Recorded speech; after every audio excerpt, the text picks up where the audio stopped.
Et si le plus grand blocage dans ta vie aujourd'hui, c'était simplement que tu as mis Dieu en second plan? On t'a appris à prier quand tout va mal, à chercher des solutions plutôt que le Créateur. Mais laisse-moi te dire une vérité qui dérange. Tant que tu ne cherches pas Dieu avant tout, rien ne s'aligne vraiment. Ni ta paix intérieure. Ni tes relations. Ni ton avenir. Tu te sens perdu? Vide même au milieu de tes efforts? Tu n'es pas seul. Beaucoup vivent en pilotage automatique, espérant que les bénédictions de Dieu tombent, sans jamais vraiment chercher sa face. Ce message va briser cette mentalité. Ce n'est pas une parole douce, c'est un réveil spirituel. Parce que chercher Dieu, ce n'est pas un plus dans ta journée. C'est la fondation de toute ta vie. Ce que tu vas entendre aujourd'hui peut transformer tes décisions, tes habitudes, et surtout, ta relation avec Dieu. Tu vas découvrir pourquoi certaines prières semblent rester sans réponse, et comment rétablir une connexion puissante avec celui qui t'a créé. Il ne s'agit pas de religion, mais de survie spirituelle. Et ça commence maintenant. Il y a des choses que Dieu ne libère que pour ceux qui le cherchent avec sincérité. Chercher Dieu ne devrait jamais être une option secondaire ou une activité du dimanche matin. C'est le cœur battant de toute vie pleine de foi. Quand tu places Dieu au centre, tout le reste commence à trouver sa place. La Bible dit dans Matthieu 6h33, « Cherchez d'abord le royaume et la justice de Dieu, et tout cela vous sera donné par-dessus. » C'est une promesse simple mais puissante, que beaucoup négligent. Imagine une boussole sans son aimant, elle tourne sans but, incapable de t'orienter. De la même manière, sans la présence constante de Dieu, nos vies deviennent confuses et incertaines. Jésus n'est pas un ajout à notre programme, il est le fondement de tout ce que nous faisons. C'est pourquoi il faut revenir à cette recherche sincère, chaque jour, comme une priorité absolue. Beaucoup disent qu'ils ont la foi, mais leur quotidien est centré sur eux-mêmes. Pourtant, quand tu fais de Dieu ton centre, tes décisions, ton regard, ton cœur changent. Ce n'est pas une religion, c'est une relation profonde qui touche chaque aspect de ta vie. La Bible est claire, sans moi, vous ne pouvez rien faire, Jean 15h5. Regarde autour de toi, la pression du monde pousse à te disperser. Le travail, les soucis, les attentes des autres, tout semble urgent. Mais rien n'est plus urgent que ta connexion avec Dieu. Il ne s'agit pas d'un moment figé, mais d'une posture intérieure, d'un esprit tourné vers lui, même au milieu du chaos. Plus tu cherches Dieu, plus ton cœur est aligné avec sa volonté. Et quand cela arrive, ta vie commence à porter un autre fruit, celui de l'esprit. Galates 5h22 nous rappelle les effets de cette recherche, amour, paix, patience, bonté. Ce ne sont pas des émotions passagères, ce sont des marqueurs d'une vie ancrée en Jésus. Ce monde te dira que tu as besoin de contrôle, d'objectifs, de reconnaissance. Mais Dieu te dit, tu as surtout besoin de moi. Car quand tu me cherches, je me laisse trouver, Jérémie 29:13. Et quand tu me trouves, tu découvres qui tu es vraiment. Ce que tu cherchais ailleurs, tu le trouves en moi. Commence aujourd'hui à chercher Dieu comme s'il était ton oxygène, pas un luxe. Prie avec sincérité, lis ta Bible avec faim, écoute sa voix avec attention. Si tu ressens un vide, c'est peut-être parce que Dieu a été relégué à une case. Recentre-toi. Il est là, prêt à te recentrer aussi. Et tu verras que tout commence à s'aligner naturellement, quand tu cherches celui qui t'a créé pour sa gloire. Quand tu commences à chercher Dieu avec tout ton cœur, quelque chose change en toi. Tes pensées s'épurent, tes décisions deviennent plus sages, et ta paix intérieure grandit. C'est comme si un voile tombait et que tu voyais la vie à travers une nouvelle lumière. La foi, nourrie par cette recherche, devient vivante et active. Approchez-vous de Dieu, et il s'approchera de vous. Jacques 4h8.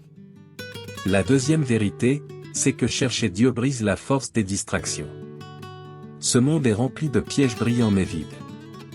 Chaque notification, chaque tâche urgente, chaque comparaison peut t'éloigner du chemin. Mais quand tu fixes ton regard sur Jésus, toutes ces distractions perdent leur pouvoir.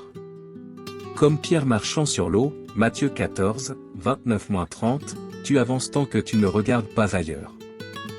Troisièmement, le plus beau dans la quête de Dieu, c'est Dieu lui-même.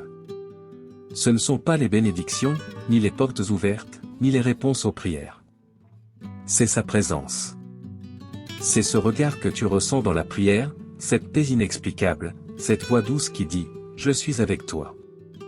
Ésaïe 41, 10. Rien ne peut remplacer cela. Il y a des jours où tu chercheras et ne sentiras rien immédiatement.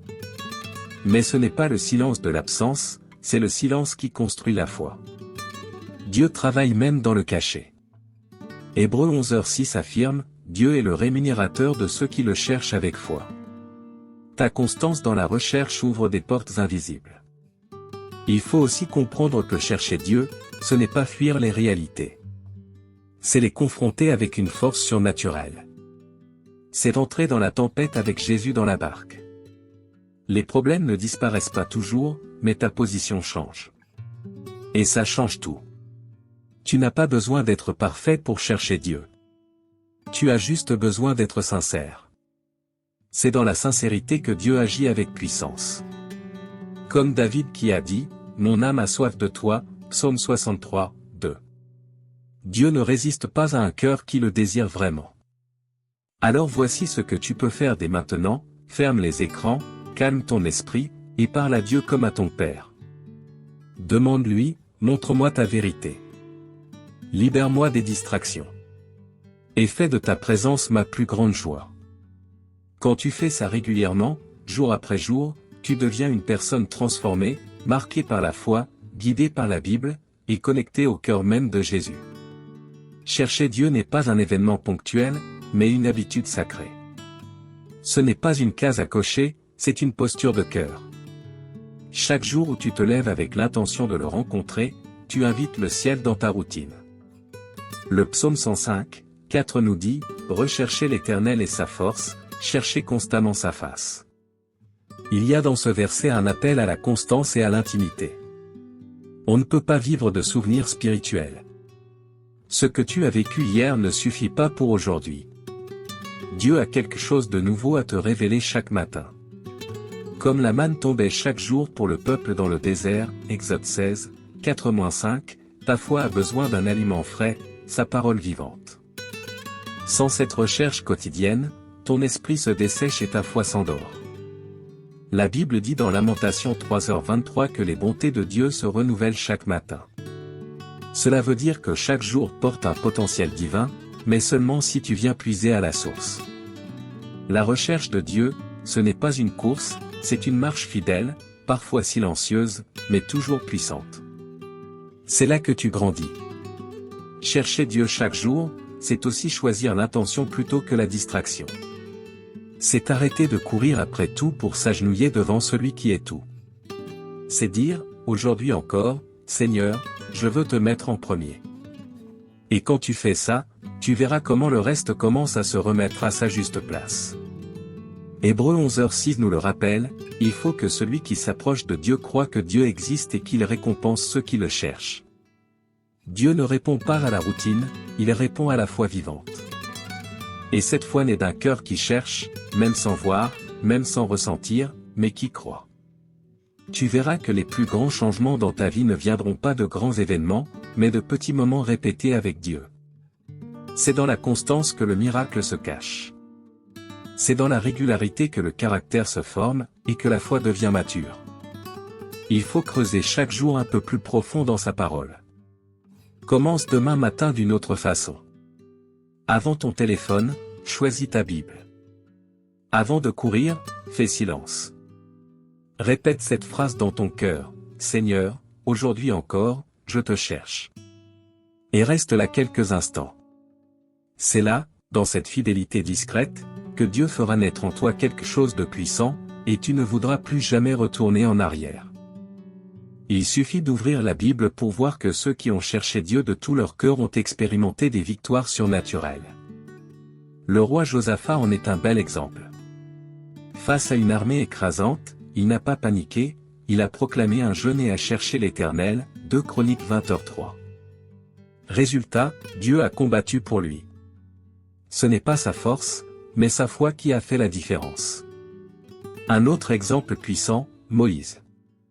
Il avait accès à tout, mais ce qu'il voulait, c'était la présence de Dieu. Dans Exode 33, 15, il dit, « Si tu ne marches pas toi-même avec nous, ne nous fais pas partir d'ici. » Cette parole est le cri de ceux qui ne veulent pas avancer sans l'assurance de la présence divine. Moïse savait que sans Dieu, même une terre promise n'aurait aucun sens. Ces histoires ne sont pas des contes lointains. Elles nous montrent que Dieu répond à ceux qui le cherchent avec sincérité. Pas ceux qui répètent des prières par habitude, mais ceux qui crient du fond de l'âme. Et quand tu cries ainsi, Dieu entend. Jérémie 33, 3, « Invoque-moi, et je te répondrai, je t'annoncerai de grandes choses, des choses cachées que tu ne connais pas. » Il faut comprendre que Dieu honore le cœur sincère, pas la performance religieuse. C'est pour ça que David, malgré ses fautes, restait un homme selon le cœur de Dieu, 1 Samuel 13h14. Parce qu'il cherchait Dieu en vérité. Quand tu viens tel que tu es, avec humilité, Dieu agit. Ce n'est pas la perfection qui attire sa faveur, c'est l'authenticité. Dans la vie de Daniel aussi, on voit cette force. 3 fois par jour, il priait et cherchait Dieu, même quand c'était interdit, Daniel 6h10. Ce genre de fidélité déclenche des miracles. Et c'est encore vrai aujourd'hui. Dieu n'a pas changé. Ceux qui le cherchent, il les soutient, les défend, les élève. Il y a dans la recherche sincère une puissance qui dépasse la logique humaine. Elle ouvre des portes, ferme des pièges, éclaire dans l'obscurité. Elle n'est pas toujours spectaculaire, mais elle est réelle. Et ceux qui la pratiquent marchent avec une paix que ce monde ne peut offrir. Tu peux commencer à vivre cela aussi. Arrête-toi aujourd'hui et dis, « Seigneur, je veux te chercher comme Josaphat, comme Moïse, comme Daniel. Je veux ta présence plus que tes bénédictions. Donne-moi un cœur sincère, affamé de toi. » C'est dans cette prière vraie que commence ta propre histoire biblique, avec Dieu à tes côtés. Beaucoup cherchent Dieu en espérant recevoir quelque chose, une guérison, une réponse, une porte ouverte. Mais la plus grande récompense n'est pas ce qu'il donne, c'est lui-même. Connaître Dieu, c'est découvrir une paix que rien ne peut voler, une joie qui ne dépend pas des circonstances. Philippiens 3h8 dit, « Je considère tout comme une perte à cause de l'excellence de la connaissance de Jésus-Christ mon Seigneur. » Quand tu cherches Dieu avec tout ton être, tes priorités changent. Ce qui semblait urgent devient secondaire. Tu réalises que ta vraie richesse, ce n'est pas l'argent, les titres ou les projets accomplis. C'est la communion avec ton Créateur. Jésus l'a dit en Jean 17h3, « Or, la vie éternelle, c'est qu'ils te connaissent, toi, le seul vrai Dieu, et celui que tu as envoyé, Jésus-Christ. » Il y a une transformation silencieuse mais puissante qui se produit en toi. Tu deviens plus patient, plus aimant, plus stable. Pas parce que tu fais des efforts, mais parce que Dieu travaille en toi. C'est une œuvre intérieure qui porte des fruits visibles. Galates 2h20, ce n'est plus moi qui vis, c'est Christ qui vit en moi. Et puis il y a cette certitude dans ton cœur, tu n'es plus seul. Même dans les moments de silence ou d'épreuve, tu sais que Dieu est là. Cette assurance vient d'une relation vivante, pas d'une croyance théorique. C'est la différence entre entendre parler de Jésus et le connaître personnellement. Le monde promet beaucoup, mais ne remplit rien. Dieu, lui, ne promet pas toujours ce qu'on veut, mais il donne toujours ce dont on a besoin. Et parfois, c'est simplement sa présence, son regard, son amour.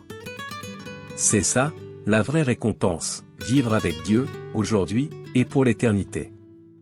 Quand tu comprends ça, tu ne cherches plus Dieu comme une solution. Tu le cherches comme ton souffle. Ta Bible devient précieuse. Ta prière devient un refuge. Et ton cœur devient un sanctuaire où il habite. Tu ne vis plus pour impressionner, tu vis pour le plaire. Prends un moment maintenant. Ferme les yeux et dis, « Seigneur, je te veux, pas seulement tes bénédictions. Transforme mes désirs. Fais de toi ma plus grande récompense. » Car c'est dans ce type de recherche que ton identité se révèle, que ta foi devient réelle, et que tu commences à goûter, déjà ici, à la vie éternelle. Chercher Dieu ne laisse jamais une personne inchangée. Ce n'est pas un simple acte spirituel, c'est une transformation continue. Dieu ne se contente pas de visiter, il vient pour habiter. Et quand il habite en toi, ton caractère commence à refléter le sien. Romains 12:2 dit, « Soyez transformés par le renouvellement de l'intelligence ». Cette transformation commence souvent dans les endroits que tu ne montres à personne. Dieu touche tes pensées, tes intentions, ton cœur secret. Il te libère de la peur, de l'orgueil, du passé. Il renouvelle ce que tu pensais perdu. Et c'est là que la vraie liberté commence, pas à l'extérieur, mais en toi. Chercher Dieu, c'est aussi accepter qu'il t'émonde. Comme un vigneron taille la vigne pour qu'elle porte plus de fruits, Jean 15:2, Dieu coupe ce qui freine ta croissance. Cela peut être douloureux, mais c'est toujours pour ton bien. Il voit ce que tu ne vois pas encore, et il te prépare pour ce que tu n'imagines pas. Le processus n'est pas instantané. Il est fait de petits pas fidèles, lire la Bible, écouter sa voix, obéir dans les détails. Tu ne verras peut-être pas tout de suite le fruit, mais chaque jour de recherche sincère te rapproche de ce que Dieu a prévu. Il travaille même quand tu ne ressens rien. Et bientôt, les gens autour de toi verront quelque chose de différent. Une paix nouvelle, une stabilité, une sagesse qui dépasse ton âge ou ton vécu. Ce n'est pas toi, c'est Christ en toi. C'est le résultat d'un cœur qui cherche Dieu, encore et encore, jusqu'à ce que son image soit gravée dans le tien. Tu vas remarquer aussi que tes réactions changent. Là où tu aurais explosé, tu restes calme. Là où tu aurais fui, tu fais confiance. C'est le fruit d'une transformation intérieure, orchestrée par le Saint-Esprit. Et cette œuvre ne s'arrête jamais. Philippiens 1:6, celui qui a commencé en vous cette bonne œuvre la rendra parfaite. Alors reste dans cette quête. Laisse Dieu façonner ton être profond. Dis-lui aujourd'hui, je veux te chercher, même dans les recoins oubliés de mon âme. Viens me transformer de l'intérieur. Ce n'est pas rapide, ce n'est pas facile, mais c'est le chemin vers une vie stable, remplie de foi, bâtie sur la parole, et conduite par Jésus. Le monde propose 1000 chemins, mais aucun ne mène à la vraie paix sans Dieu. Quand tu cherches le Seigneur, il te donne plus qu'une réponse, il te montre un chemin. Psaume 32:8, je t'instruirai et te montrerai la voie que tu dois suivre, je te conseillerai, j'aurai le regard sur toi. Ce regard-là vaut plus que tous les GPS du monde. Dieu ne révèle pas toujours l'ensemble du plan, mais il éclaire le pas suivant. Comme une lampe au pied, Psaume 119:105, sa parole te guide dans l'obscurité. Elle ne t'évite pas les tempêtes, mais elle t'apprend à marcher sur les vagues avec foi. C'est ça, la vraie direction, marcher selon sa volonté, même quand tu ne comprends pas tout. Ceux qui cherchent Dieu découvrent une paix dans les choix.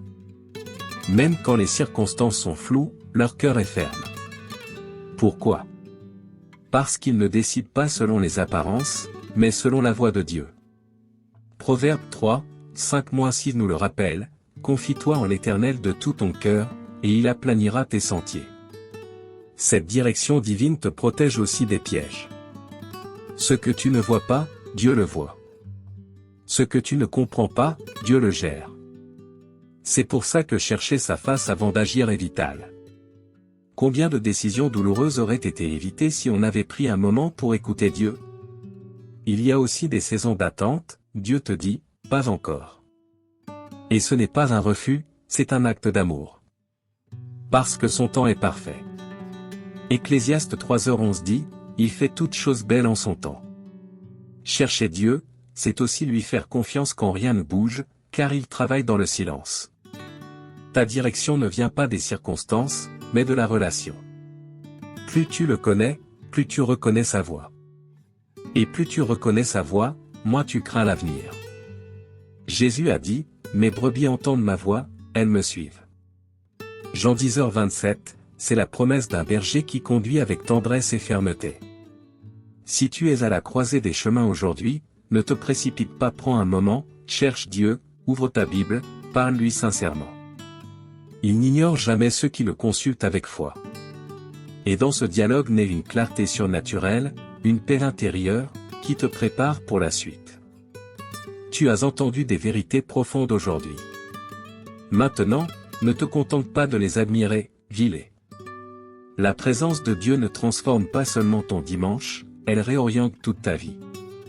Tu ne pourras plus dire que tu ne savais pas chercher le Seigneur avant toute chose, ce n'est pas une suggestion spirituelle, c'est une stratégie divine pour une vie solide, stable et bénie. N'attends pas que tout s'écroule pour courir vers lui. Cherche-le pendant que tu respires encore, pendant que ton cœur bat et que ta foi peut grandir. Tu es à une prière de la paix que tu cherches depuis des années. À une décision de vivre ce que des millions ignorent, la plénitude d'une vie centrée sur Dieu. Et c'est ce que je veux prier avec toi maintenant. Seigneur mon Dieu, je viens devant toi avec humilité et reconnaissance.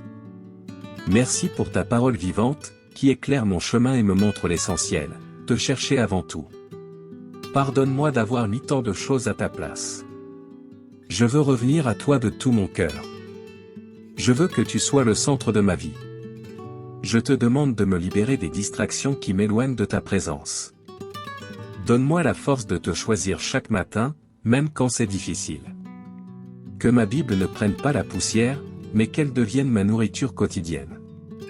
Parle à mon cœur comme un père parle à son enfant. Rends mon esprit sensible à ta voix. Seigneur, je te remets mes décisions, mes pensées, mes priorités. Aligne tout en moi avec ton plan parfait. Même quand je ne comprends pas, je choisis de te faire confiance. Remplis-moi d'une foi vivante et d'une paix stable. Je veux te suivre, pas mes émotions. Donne-moi la sagesse de Moïse, la fidélité de Daniel, le cœur sincère de David. Que mon histoire avec toi soit marquée par une recherche constante et vraie. Transforme ma routine en relation, et ma prière en communion réelle. Je te désire plus que tout. Merci Seigneur, car je sais que tu m'as entendu. À partir d'aujourd'hui, je ne veux plus vivre sans te chercher d'abord. Conduis mes pas, façonne mon caractère, et garde-moi près de ton cœur. Au nom de Jésus, je te prie. Amen. Index revers pointant vers la droite blanc. Si cette prière t'a parlé, écris en commentaire, je choisis de chercher Dieu avant tout. Bulle, n'hésite pas à partager ce message avec quelqu'un qui en a besoin. Punaise, abonne-toi à cette chaîne pour recevoir chaque semaine une parole inspirée qui fortifie ta foi.